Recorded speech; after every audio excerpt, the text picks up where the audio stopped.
wait for the shoe. Is it the children? Oh, that's the sound of the future. That's music to our ears. We're only here for them. Yeah, right. All right. Check. All right. Welcome. Bienvenidos a todos. Welcome to La Raza Community Resource Center. My name is Gabriel Medina. I'm the executive director. And, I want to first thank the families that could join us. We're so honored that you're here to share your experience, your stories. Wilbert Ucan and also Maria Molina. Gracias para venir. Also, I want to thank Director Eric Shaw of Mayor's Office of Housing and Community Development. Thank you so much for being a partner. And members of the media, thank you for coming as well. And especially to our local Congresswoman, San Francisco's Congresswoman, Nancy Pelosi.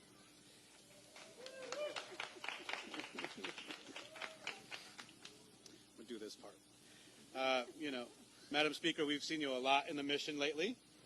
We really appreciate it for food insecurity, for Head Start, for affordable housing, and now today at La Raza for rental assistance.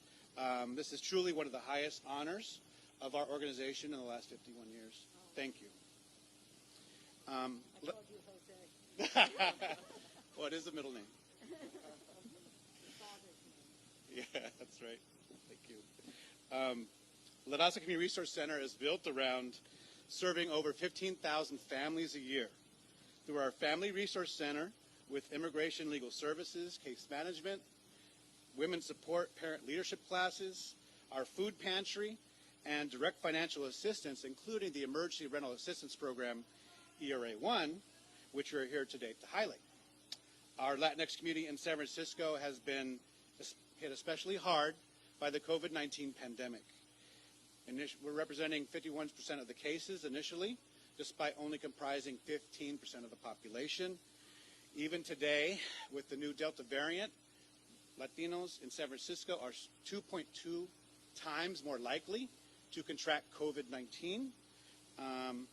But thanks to the American Rescue Plan, led by our local congressional representative and Speaker of the House, Nancy Pelosi, La Raza Community Resource Center has received $4 million from the Mayor's Office of Housing and Community Development to help low-income families at risk of homelessness, eviction, and displacement from having to make the difficult choice from paying the rent or buying food or buying medicine or buying diapers. When the pandemic first hit, freezing our nation in fear, La Raza Community Resource Center continued to serve our families in English, Spanish, and Mayan. To date, La Raza Community Resource Center has given out $1.6 million in 2 months, a small contribution to the effort of ERA-1, thanks to our team of case managers, family advocates, and our brilliant leadership of our Social Services Director, Mabel Aguilar.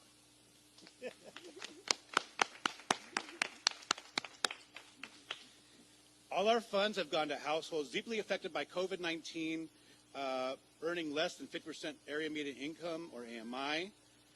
The city innovated these payments would not just be debt relief, but housing stabilization, paying 3 months of rent into the future. By October, we plan to start spending another $6 million for ERA-2. La Raza Community Resource Center, we started in the garage on Church Street with Jose and Raquel Medina. As part of San Francisco's Chicano Movimiento, then known as La Raza Information Center. The mission was for Latinos to empower other Latinos with information, but thanks to Speaker Nancy Pelosi and MoCD, we are able to save families with more than information, but rental assistance. sf.gov/rent-help. sf.gov/rent-help. But with that, I would like to introduce, with great esteem, our Speaker of the House and local congressional representative, Nancy Pelosi.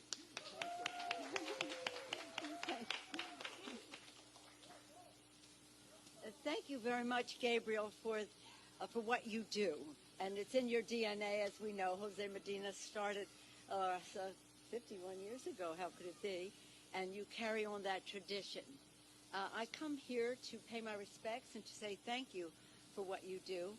but also to listen to our VIPs, our people who are experiencing this, who know firsthand what they need and how they can receive it, and can be messengers to other people to take advantage of these opportunities. I thank Mabel Aguilar for her leadership in all of this, because she has been such an important, we'll be hearing from her as well. But Gabriel, thank you. You are a leader, and you said the things that are so important. La Raza is a perfect bridge to people, to the community, culturally, linguistically appropriate, and not only that, on the forefront, a model for other organizations as well to follow. So when we put forth a bill like $101.9 trillion in the rescue package, and it comes down to billions to the state, millions to the city, how it reaches people is really what is important. So I'm glad the press is here today, because you can be the messengers too, because an initiative isn't successful unless people take advantage of it. And that's why our VIPs here telling their story will give people confidence. Oh, that's like my story. I'll apply for this as well. The housing issue is one that is of values. It's not even an issue. It's a values, an ethical issue. It's in the Gospel of Matthew. When I was homeless, you gave me shelter. When I was a stranger, you took me in. For me and my family, my father was mayor when I was from first grade to when I went to college, and my mother, as First Lady, had as her issue housing. And she said, and I was so pleased that when she passed away, the Baltimore Sun, the paper there, to our friends in the press, the paper there quoted her in their obituary that she said, "How can we teach children love and respect when we don't make sure they have a decent place to live?" And that was what this fight was about for us these past weeks. Not only will they have the impact of losing housing, but uncertainty of what school they would go to. Describe to my colleagues and to others, our colleagues, as you know, we had all kinds of initiatives going in the House, but that we had to get the administration to make, and thank God, Joe Biden is a person of great empathy, sympathy, and experience. He knows the people. He has authenticity in that regard. But the very picture of families with their baby cribs and their belongings out on the street, we've seen it here, even before COVID. And that people can take that. How are you going to find another place when you have an eviction? Well, we have to, that isn't right. So hopefully this period now, we're in the courts, of course, and who knows what happens in the courts, but the president has given the imprimatur that people should not be evicted. And the money is out there, $56 billion spread around the country to be delivered to renters and to landlords, whatever the system is that is set up, but for sure to the renters, so that they will not lose their housing. A value for the children, for the families. And again, the outreach that La Raza does is essential to the success of those families staying in their homes, children staying in the schools they go to, not becoming homeless or moving in with other families at a time. This is a public health issue. That was our argument to the court. If CDC is saying we all must wear masks, we all must get vaccinated because of Delta variant, as you mentioned, then why are we not applying that standard also to keeping people in their homes and not having them double up or be on the street, which creates a public health, it contributes to a public health housing. So I just came from Washington. This is my first stop, and I couldn't be happier than to be here for the children. Now they stop, but their sounds, the sounds of them laughing and jumping around and everything, that is what we're all about, the future for the children. And we cannot be responsible if we are not being responsible to the children. So you didn't hear any? You want me to start all over? All I can say is La Raza is great. We're going to hear now. I'm thrilled to be here to hear the story.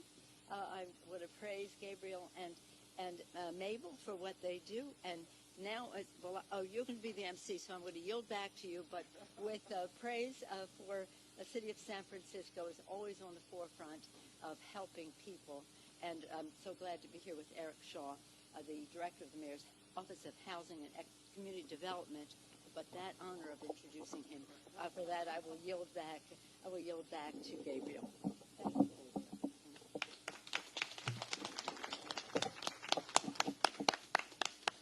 Thank you. Thank you. Thank you again, Madam Speaker. That was a great introduction for Director Eric Shaw, who I've had the privilege when I first joined La Raza. Director Shaw was actually one of the first people that I talked to, and they've been an excellent partner for La Raza Community Resource Center to make sure they can be innovative to get these monies out to families. Director Shaw, thank you so much for your leadership. Please, Director Shaw. Thank you. It's a tough act to follow. So good afternoon, everyone. I'm Eric Shaw, Director of the Mayor's Office for Housing and Community Development. And I'm honored to be here on behalf of Mayor London Breed and to join Speaker Pelosi as we come together today to encourage anyone who needs help paying their rent to apply for rental assistance. Our local rental assistance program has been rooted in community from the very beginning and was designed to keep San Francisco's most vulnerable tenants in their homes. It is thanks to dedicated partners with deep ties to the community that they serve, like La Raza Community Resource Center, that the program is low barrier and community-based. Our extensive network of local community-based organizations has been providing outreach and assistance to tenants in their language and in their community. I want to thank Speaker Pelosi, whose advocacy for San Franciscans has been steadfast. Her leadership in Washington, D.C. has been instrumental in securing these federal dollars for San Francisco's tenants. Together with the Bay Area Congressional Delegation, she pushed for San Francisco to receive more than $117 million in federal assistance for emergency rental assistance. And the city also plans to invest additional local dollars going forward. We have the resources to help our residents at this critical juncture, and we want to make sure that people continue to apply for rental assistance so that we're encouraging low-income tenants to apply for this local program through sf.gov/renthelp. We also want to encourage landlords of smaller properties to encourage their tenants to apply to both programs. Landlords can even apply directly to the state's program, and I strongly encourage them to do so at housingiskey.com. Since launching our program at the beginning of the summer, we've made a financial commitment of $37 million to nearly 5,000 households that have applied. Most everyone who has applied to our program has received a commitment of financial assistance. This money has gone almost all to households with extremely low incomes. We continue to work closely with our partners in Sacramento in coordinating our two programs. I can assure everyone today that we are working together to get the money out the door as quickly as possible with our partners. While the last year and a half has been especially challenging for our recovery, it is on the right track, and we are committed to continuing our work with the community to provide rental assistance to households that need it most. And again, I encourage everyone to go to sf.gov/renthelp to get the help. Thank you very much. I yield back. Thank you, Director Shaw. We appreciate your partnership once again. With that, we are here to hear from some of the families that have been receiving this really much-needed aid so we can keep our community strong. I want to introduce Isabel Velasquez-Zoom, who brought her 3 children here today, and Mabel Aguilar, our Social Services Director. So I'd like to call them up.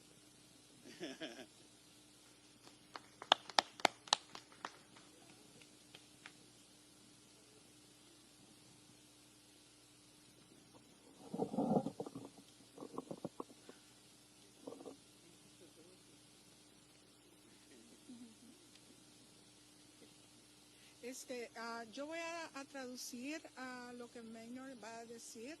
Él tiene unas palabras que quiere dedicarle a la señora Pelosi, así es que por favor, bear with me. I'll try to do my best to do the translation as accurate as I can. Primeramente, buenas tardes a todos en general, nuestra querida Nancy Pelosi. Good afternoon, everybody. First of all, Mrs. Nancy Pelosi. Agradecemos a la ciudad, también especialmente a la raza, por extender la mano a nuestra familia, a nuestros compatriotas, nuestros paisanos latinos, por extender la mano. I want to thank the City of San Francisco and La Raza Community Resource Center for extending their hand in this moment for us to get the assistance needed. Extender la mano a la familia de bajos recursos, porque si no hubiera sido por ellos, nuestra familia corría un riesgo de perder la vivienda donde pasábamos la noche. Thank you for the help. Without their help, we were at high risk to become homeless, my family and my children. So thank you so much for the help that has been provided to me and my family. Gracias a todos por entender, por escuchar la voz de las familias, de nuestros paisanos latinos. Thank you so much for understanding this community, for understanding the Latino community and everybody that is in need of this help.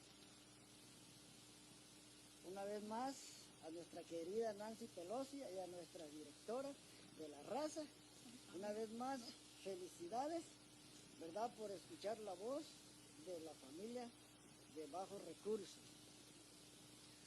Once again, thank you so much, Ms. Pelosi and La Raza, and to me, but I'm not the director, to La Raza and all the staff. Thank you. Y a todos,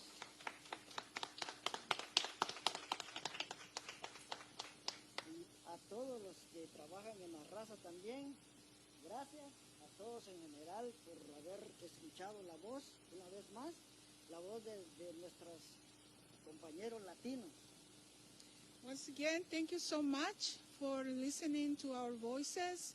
Thanks everybody a La Raza that help us.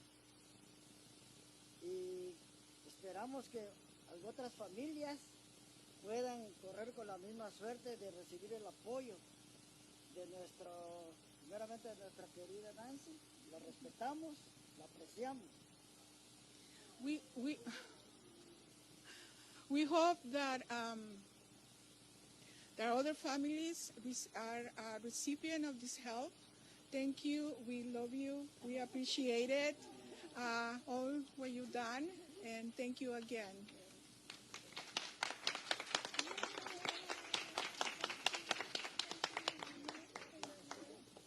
I love you too, Minor. Let's hear your children. The children are here. Jesus, where's Jesus? Jesus here. Miralee, Raquel, and Isabel. Isabel, let's see. Oh, that's the whole family.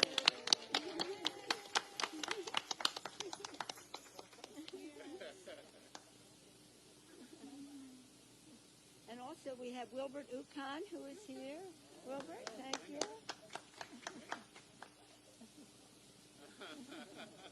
Maria Molina. Here's Maria Molina here. Nothing is more eloquent than the story that Minor told and the presence of the human consequence for better that we have to get the word out. So I hope you will help us share the word. I know that La Raza is doing just that. So thank you for coming and for telling your story. Your story is the most eloquent statement. Thank you so much. And now I'm sure they'll be pleased to take any questions you may have.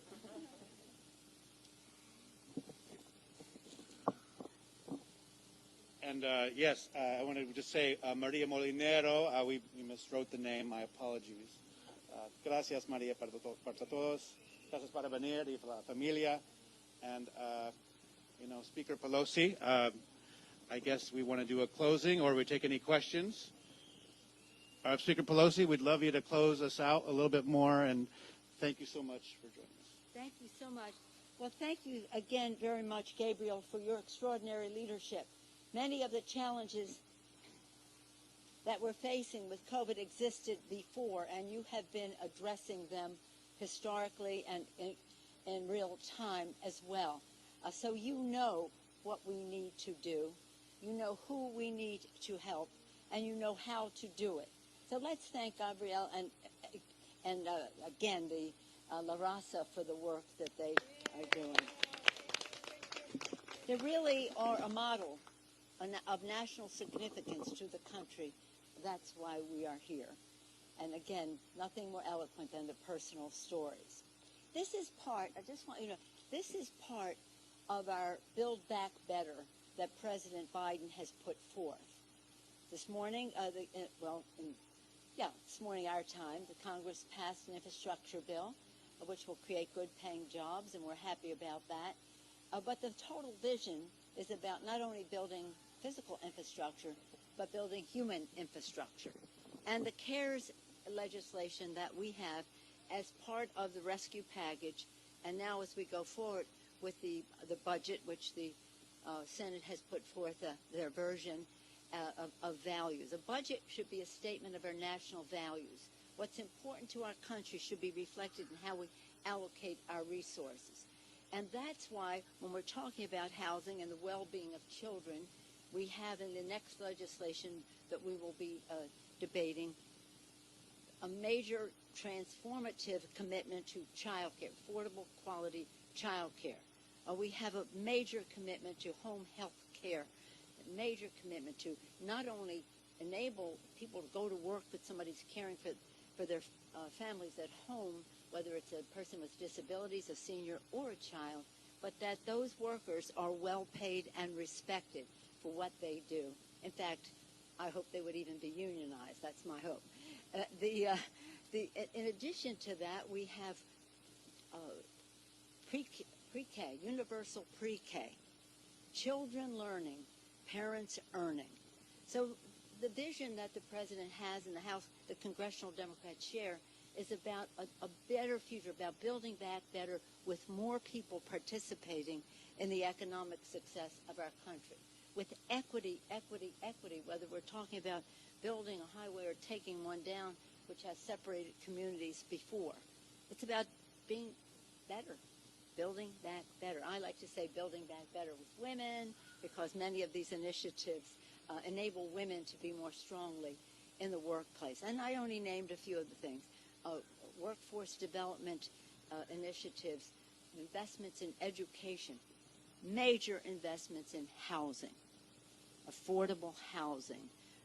Those needs were there before, as we all know, before COVID, but nonetheless, we see in this emergency situation a justification for hundreds of millions, did I say millions? Hundreds of billions of dollars for affordable housing. So the list goes on. And at the same time, for the children, we have to do so in a way that is green and sustainable, so that we are responsibly handing over the planet to the next generation. And as you know, it has become urgent. It's a health issue for the air that kids breathe and water they drink. It's a jobs issue, green, good-paying jobs with all that goes into enabling many more people to participate in those jobs. It's a security issue because of drought and famine and other things.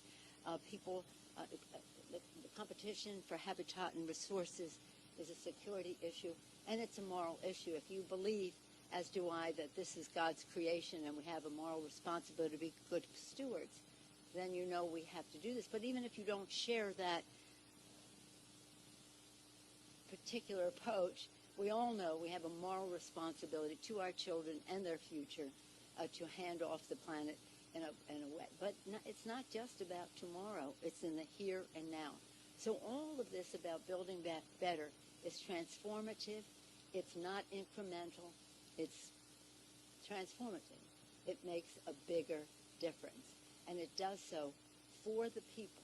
So that's why I said when I came here, I came to say thank you and congratulate you and urge people to participate by coming forth and applying for this, but also to listen, to take these stories back.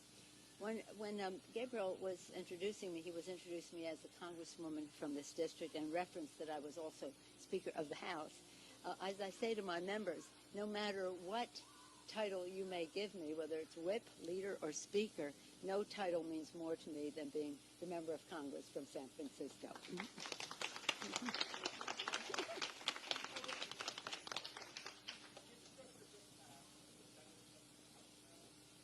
Excuse me, on this subject, is anybody on the subject of the,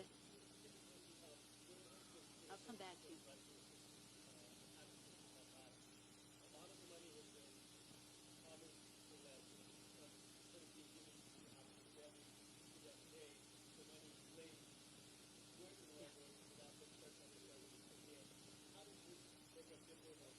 Well, if you would like to explain that, Eric, I mean, I can, but let's have it where things located here. But that's exactly the right question. Thank you for that. So in San Francisco, our local program, the tenants apply directly in partnership with the community-based partners. The payments and the rent do go to the landlord to excise the rent. But we've been leveraging the state programs, the city anti-eviction programs to make sure that we get the dollars into, that the tenants are empowered to make sure they're getting the resources themselves, that they're partnering with the CBOs, and that the landlords are partners in this as well to understand the rights and resources coming to tenants to make sure they stay in their homes. And so we have an anti-eviction message as well. We're partnering closely with the CBOs and the landlords, but for San Francisco, this is a tenant-based program which the tenants apply directly for the assistance.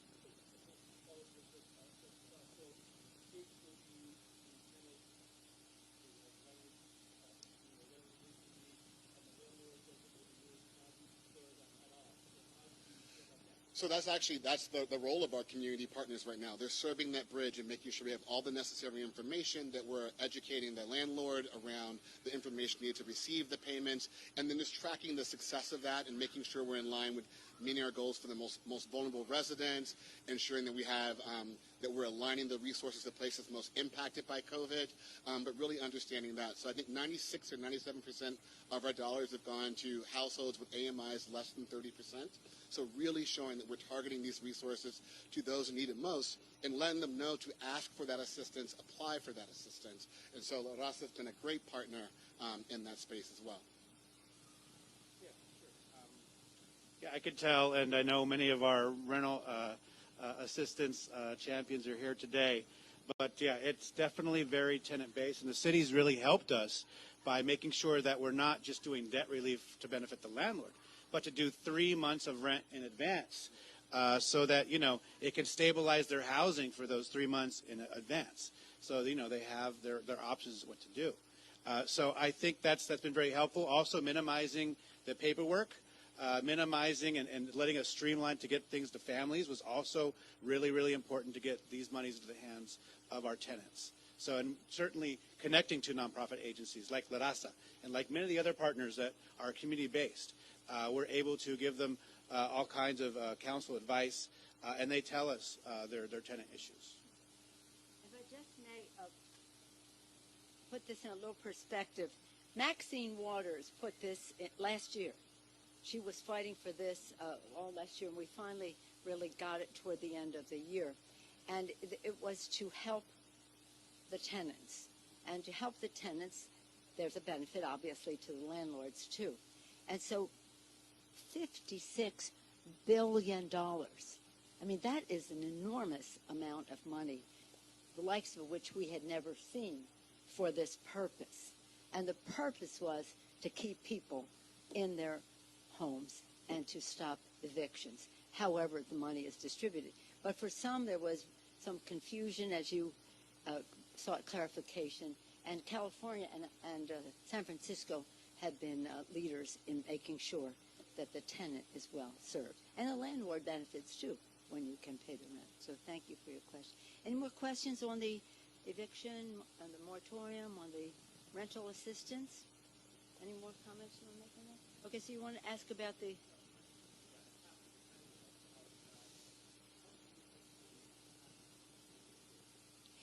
the question is, in case you didn't hear, is the Senate, the infrastructure, the bipartisan infrastructure bill passed the Senate this morning. How do we expect to get it through the House? Well, let me just say, with all the respect in the world for the Senate bill, I'm glad it passed. I'm glad it's bipartisan, strongly so, important to job creation and the rest. But it is not the totality of the vision of Joe Biden and the congressional Democrats. If we could have to do this much bipartisan, okay, but that is not the vision. The vision is to build back better.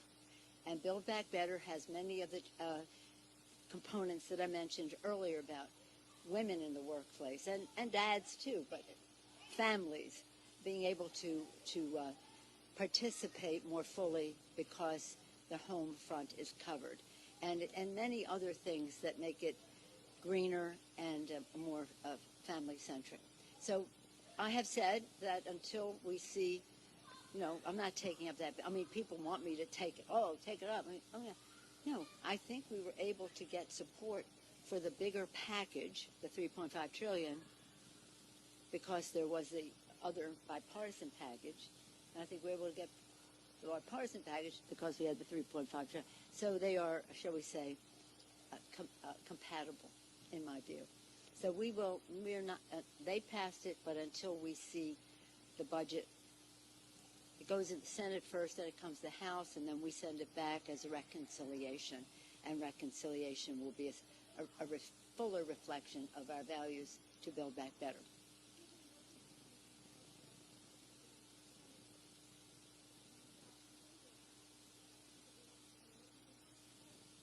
Yeah.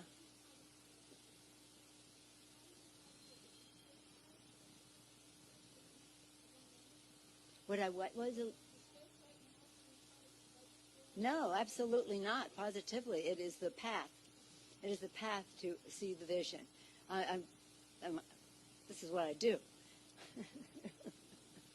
And we are not going forward unless we bring many more people in our country forward.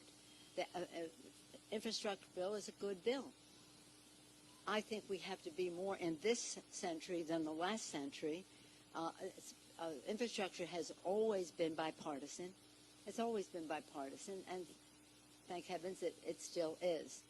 But it's not the end of the story. It is not a reflection of the challenge that we have to preserve the planet. It is not transformative in deciding who can participate. There's a big, I want you, don't tell me about it, I told you this, but this is about equity. This is about equity. And too many times these things have, well, we have to have it, it's bipartisan. We have to have equity. We're spending this money. Are we perpetuating a system or are we opening it up in a different way? So we have to think in a more for the future way about how we go forward, and that is what we're doing. And we hope that it would be bipartisan, but we are doing it under reconciliation because we only need 51 votes in the Senate. Now, to your first point, somewhat more, somewhat less, that's called the legislative process. But whatever we get, it's going to be so much more than ever was imagined, proposed, or successfully enacted, and that's because of the election of Joe Biden and a Democratic Congress. Joe Biden has been so remarkable, so just, I want to do bipartisanship, but I'm not abandoning my vision, and we're not either. Thank you. Thank you. Oh, you sir, do you have to?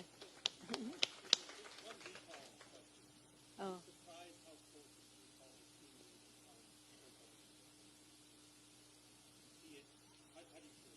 Well, Governor Newsom has been a great governor of California.